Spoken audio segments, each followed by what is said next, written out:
So what you doing down here? Well, this is one of our glaze buckets, and we had a little issue with our firing this last bisque run.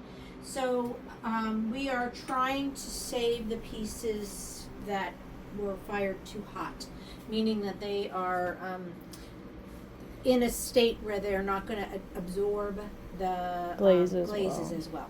So this one has been glazed once in our clear, and then we're going to go ahead and dip it a second time. So it actually is going to be pretty thick. I'm going to do the second one. We're doing a test run really, because now we're hoping that these pieces, once they're dry enough, we'll go back in the kiln. You can kind of notice here, this Christmas tree's a little darker than the rest of them. That means that that's still wet. So this is going to sit for a little longer in front of the fan. In front of the fan. The reason we're re-dipping the Christmas trees was because we were having some problems with our ivy green, which is the green that we use for our trees, and we weren't happy with it. So we've been playing around with the re-dip, but we then had a problem with our kiln, and I'll just show you what it kind of looks the difference. So this piece is really white, and it's been bisqued. So it's been through the first firing. Right.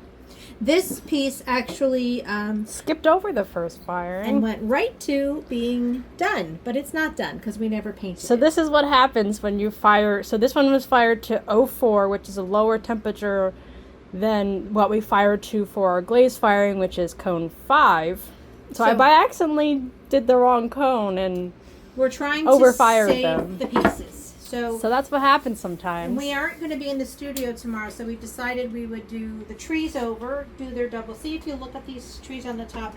These have been fired, have been glazed once and then actually twice. Whereas these ones are a lot drier, so they're not as dark. So these are going to sit with a fan until they turn a lighter green. And then we're going to actually go ahead and put them right in the kiln. Are you filling the whole kiln? No, it'll just be a small kiln.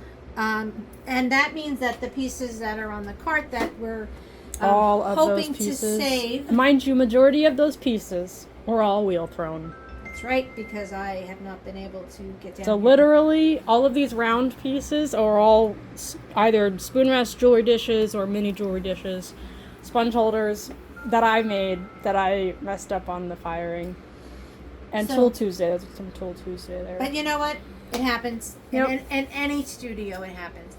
And our goal is to really try to save these pieces, even if we have to take a bit longer to actually fire them. Yeah, so we have to do a test firing, figure out if they'll glaze properly, because they won't absorb the glaze like they normally do. Right, and we were going to be out of the studio tomorrow anyway, so it's just a perfect time to just run a test fire. See if we can. It'll be a quicker firing because there'll be a lot less. It will not be a full kiln. It will be a lot less in there. No, it's only going to be maybe like one shelf or two. At the most.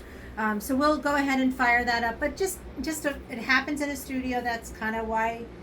Anything to do with pottery and a kiln, that it has to happen to you at some point. Even if you've done it once, you might do it again. Yeah, I accidentally ran a bisque run as a glaze run without glaze on the pieces. So it happens. It happens. Yep. And it's not the end of the world.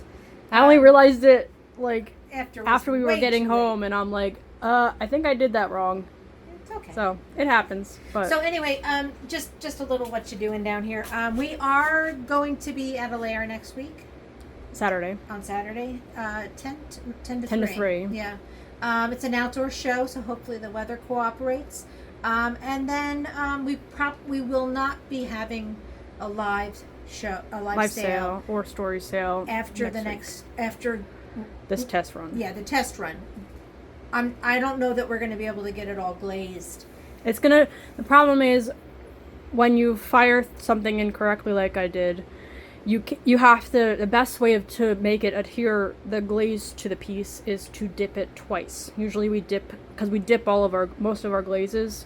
So instead of having to dip it once, we have to dip it twice, which means you have to let it dry after the first dip.